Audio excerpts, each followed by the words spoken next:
ધોરણ 1 અને 2ના બાળકોને TLM દ્વારા સરકવું અને ગબડવું એ એકમ શીખવવા માટે અહીં મેં કેટલીક વસ્તુઓ સરકતી અને ગબડતી વસ્તુઓ લીધી છે, જેના દ્વારા બાળકો કઈ વસ્તુ સરળતાથી સરકી શકે છે અને કઈ વસ્તુ સરળતાથી ગબડે છે તે અલગ અલગ બાળકો તારવી શકશે.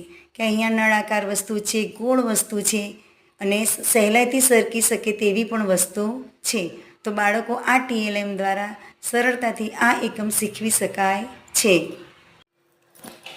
ધોરણ 1 અને 2ના બાળકોને TLM દ્વારા સરકવું અને ગબડવું એ એકમ શીખવવા માટે અહીં મેં કેટલીક વસ્તુઓ સરકતી અને ગબડતી વસ્તુઓ લીધી છે, જેના દ્વારા બાળકો કઈ વસ્તુ સરળતાથી સરકી શકે છે અને કઈ વસ્તુ સરળતાથી ગબડે છે તે અલગ અલગ બાળકો તારવી શકશે.